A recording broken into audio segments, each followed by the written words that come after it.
nataka nikuelekeze namna ya kujitibu mafua makali, tonsils pamoja na maumivu makali ya koo kwa kutumia vitu ni vya nyumbani.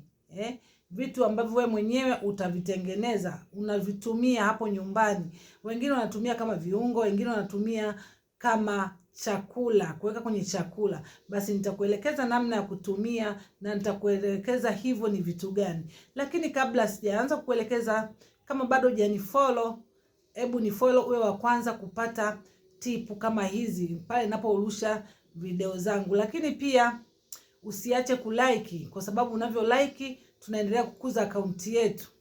Basi unatakiwa uwe na kipande cha tangawizi, ginger. Pia unatakiwa uwe na kitunguu swaumu, garlic. Uwe na ginger, kitunguu swaumu ya garlic. Lakini pia utatakiwa uwe na limao, kipande cha limao. Utatakiwa uwe na limao. Kwa hiyo hapa tutakuwa na limao, lemon, garlic, kitunguu swaumu, tangawizi, ginger.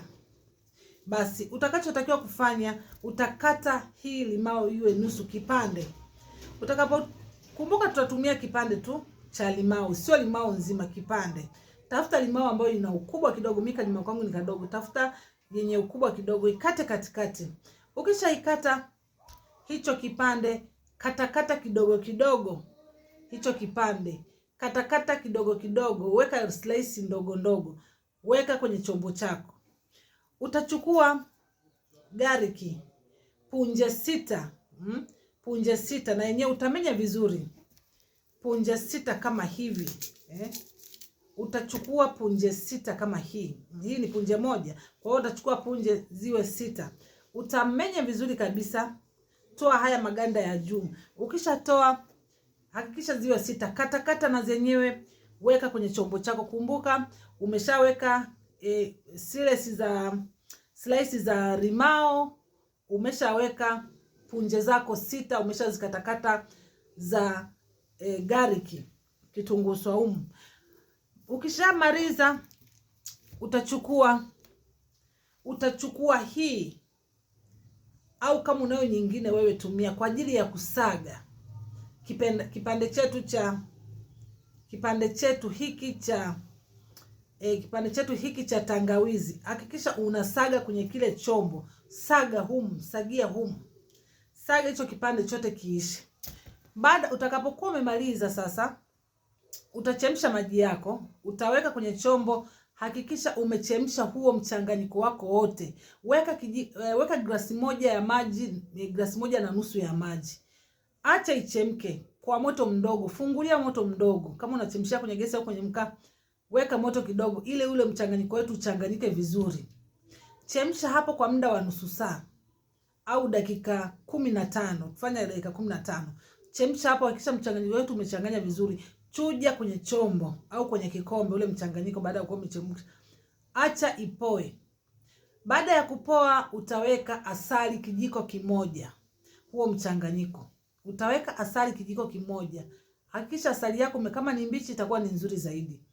Baada ya hapo sasa, kunywa ikiwa katika hali ya kamoto kidogo ili isikuunguze, kwa ajili ya kuchoma. Kwa ajili ya kuchoma makoo na kufungua mishipa ili kumaliza lile tatizo linalokusumbua la koo, pamoja na mafua, pamoja na maumivu ya koo. Usiweke ya moto sana, weka tu ya vuguvugu, lakini iwe na kamoto kidogo. Hakikisha kana kuchoma pale inapokuwa inapita. Utakunywa kikombe nusu kikombe. Asubuhi, mchana na jioni. Asubuhi kunywa nusu kikombe, mchana kunywa nusu kikombe, jioni kunywa nusu kikombe. Utatengeneza huo mchanganyiko kila siku kwa muda wa siku 3. Kama siku 3 zikifika bado shida bado ipo haijaisha, utaenda mpaka siku 7 na kuhakikishia huo mchanganyiko utakuwa umemaliza tatizo lako. Lakini pia hakikisha unatumia huo mchanganyiko mpaka hilo tatizo linaisha. Unaweza kaenda mpaka siku 14 kutibu tu hilo tatizo. Kwa sababu hizi ni home remedy ambazo unaweza ukatengeneza wewe mwenyewe nyumbani na ukatumia na tatizo lako likaisha. Lakini wapo wanaosumbuka na vidonda vya tumbo. Vidonda vya tumbo vimekuwa ni shida, vimekuwa ni kero. Baadhi yao wameshakatazwa kutumia chakula au wanabagua vyakula. Wameshakatazwa, hospitali walivyoenda wakakatazwa kutumia baadhi ya chakula. Na kweli akitumia hicho chakula tumbo linamsumbua, tumbo linakuwa linamletea shida. Basi yeye amekuwa na akiangalia kitu, akiangalia chakula anakuwa ni mtu wa kutamani, hawezi kula. Akila tumbo linakuwa ni shida, tumbo linachaluka. Lakini pia wengine mpaka choo imepelekea hatua choo kuwa kigumu, au akienda chooni anatanguliza damu ndio inatoka badala ya kinyesi, au kinyesi au choo inatoka pamoja na damu. Hiyo inakuwa ni shida ambayo imeshafikia sehemu hatua mbaya kabisa. Basi hebu usifike huko, nitafute. Dawa za vidonda vya tumbo ninazo. Utakutibu vidonda vya tumbo kwa siku chache, na baada ya hapo utaanza kula kila chakula. Kama ulikuwa umekuzuiliwa kula baadhi ya vyakula, utaanza kula kila chakula bila kubagua. Naitwa Dr. Anna. Usiache kunifollow ili kupata video zangu ambazo nakuwa narusha, wewe uwe wa kwanza kuzipata.